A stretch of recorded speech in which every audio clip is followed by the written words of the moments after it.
the sound of battles fought and lives lost.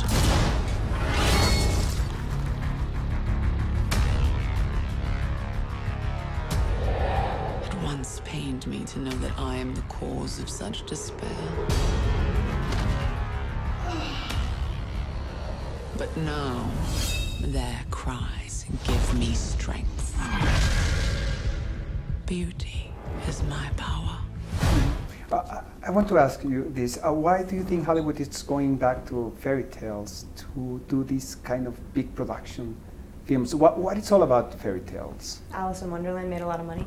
That's a good reason, huh? No, but I think it did for a reason. Yeah. I think they've lasted this long because at the base of all of these stories, there's really something worthwhile, and it's, you know, in our story, to watch a girl sweep up the house and chirp at her birds and hang out with the dwarves, it wouldn't have the same effect. You wouldn't feel like she was the perfect woman, and that is what she was then. In the Disney version, that's, even though, you know, we don't agree with it now and we've come a long way, she was a great character then. I just think that they need to be reimagined to have the same effect. We've all changed a lot. We've come a long way.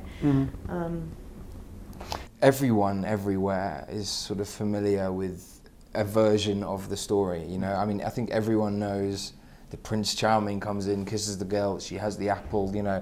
And I think they're all important stories to be told. You know, they all have important messages to get across. I mean, this one mainly to do with beauty and how people age, and you know, I suppose the relationship between a mother and a daughter, or a stepmother and a stepdaughter.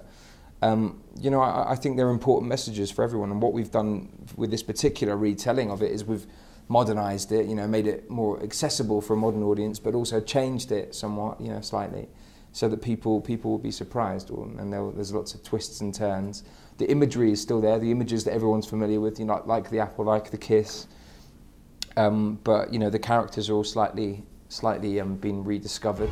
Mirror, mirror on the wall, who is fairest of them all? You are the fairest, but there is another destined to surpass you. There's a lot of people outside the hotel, a lot of fans. What makes the Mexican audience different from the other ones, other countries? Right.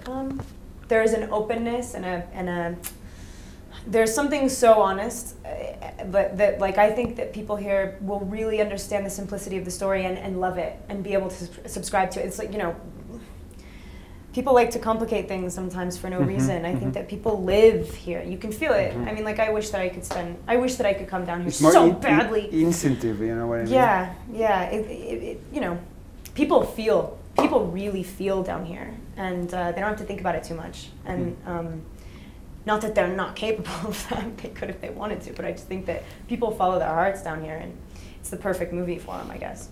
Is it true that you're really fond of Mexican food? I love Mexican food, yeah. I'm from LA, so, like, yeah. A very good friend of mine, Kate Del Castillo, worked with your mom in the film K11. Oh, cool. Have you seen the film K11?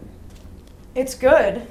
It lives in a very unique little land, very much like this, I guess. Similarly, just because I'm thinking about Snow White, it's the sense of community is so sort of overwhelming. You can tell that everyone who made that movie loves it. I think it's really good. I think it's very effective. Hopefully people agree. Consume her heart and you shall live forever. Find me someone who doesn't fear the dark forest to hunt her down. Why is she of such value? That is none of your concern. If I refuse?